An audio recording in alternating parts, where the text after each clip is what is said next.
Okay, you've found that perfect house, the seller's accepted your offer, and now you're officially in contract for the purchase of your new home. Yes! Now what do? Well, don't sweat it. The closing timeline on a new home can seem a little confusing, especially if this is your first time. But it doesn't have to be, because it's not my first time, and I got your back.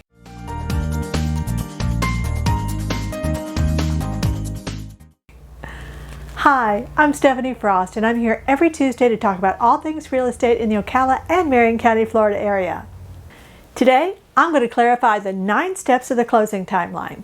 By the time we get to the end, you're going to know exactly what to expect and when to expect it during your closing process. So, here we go. Number 1, deliver your escrow deposit. The first thing that you'll need to do is to make your earnest money deposit.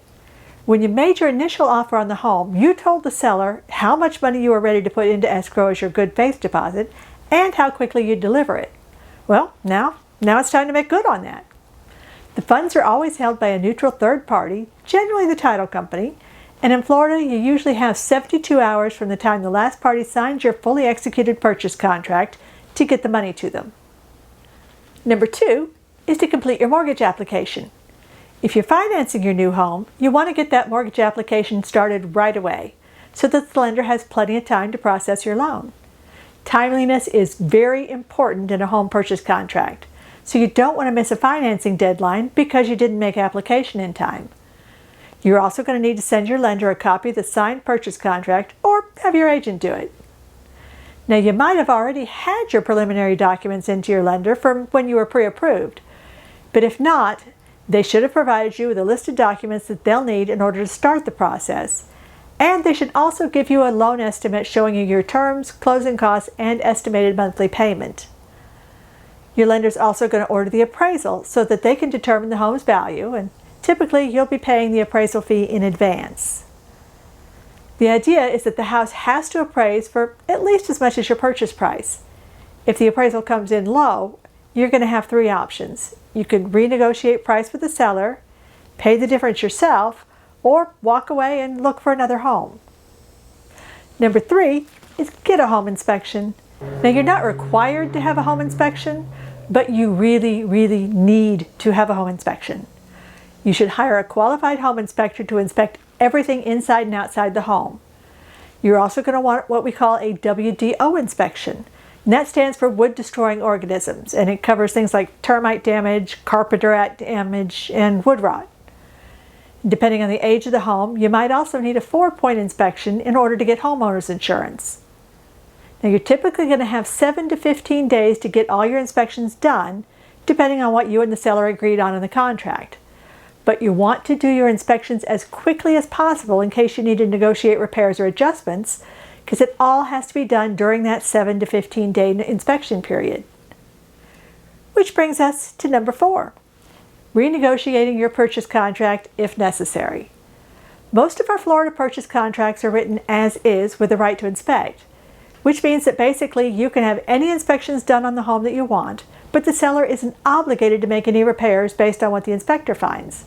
The inspection is just for your information so that you know if you're willing to move ahead with the contract. So what happens if your inspector finds a major issue with the house? Well, like I said, the seller doesn't have to agree to any repairs or to lower the purchase price. But it doesn't mean you can't ask.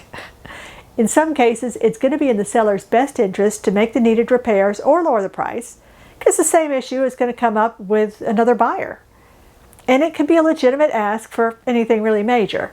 Just don't get stupid with it, because if you start asking for really small, picky stuff, the seller is likely to tell you to pound sand, in which case you can back out of your contract and get your earnest money deposit refunded. But who really wants to do that over something tiny? It's just not worth it. Number 5, get homeowner's insurance. Not all homeowner's insurance rates are the same. Shop around and get at least 3 quotes. Just make sure you're comparing rates with the same coverages.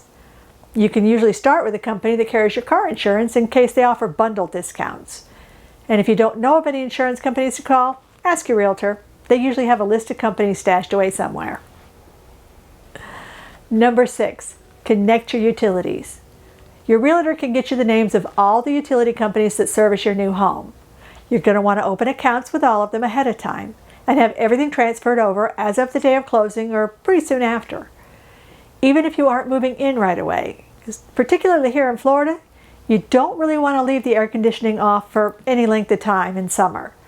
It's really humid here in Florida, and without the AC circulating and removing some of the moisture out of the air, you could be facing mold issues if the house is closed up without AC for very long. You can keep the temperature set pretty high, but just keep it on. Number 7, it's time for the closing documents. Once your loan's approved, your lender will notify you that you are now clear to close, which is what every home buyer, seller, and real estate agent wants to hear, because that means that you're almost to the finish line. The escrow or title agent will contact you to schedule the time of your closing and let you know what you need to bring to the closing table. They'll also send you a copy of the closing statement, which outlines exactly what is owed, who it's owed to, and where all the money's going. That's the one that tells you how much money you have to bring to closing for your home purchase. Side note here, most title companies today will only accept wired funds for closing, and wire fraud is a very real issue, so be really, really careful. The title company will nearly always send you wiring instructions by secure email, the ones that you have to sign into somehow to access. So if you get a regular email with new or changed wiring instructions, don't fall for it. When in doubt, always check with whoever you're dealing with at the title company to verify all wiring instructions. And number 8 is the final walkthrough of your new home. Right before your scheduled closing, you'll do a final walkthrough of the home. It's not a formal inspection. It's just so that you can verify that the home's in the same condition as it was when you made your offer and that nothing's been removed that was included in the purchase contract. Number 9, time to sign. The final step is to sign the closing papers. If you're financing, be prepared to sign a lot. Some closing packages could be this tall. No kidding. Your closing agent will briefly summarize all these pages for you because there's a lot of them. But the main thing you want to check is that there's no prepayment penalty and that your interest rate is correct. Then after signing has been done and your lender has released the funds for purchase, you get your keys. And speaking of keys, the first thing on your new home to-do list is to change the locks. You never know how many copies of these keys might be floating around. Sellers might have had a housekeeper who had a key or a dog walker, who knows? It's just better to be safe than sorry. So congratulations, you are a homeowner. You're well on your way to building equity and financial security with your new home. And if you have any questions about the closing process, or anything else for that matter, just drop them in the comments below. And remember to like and subscribe, because I do this every week and you don't want to miss anything.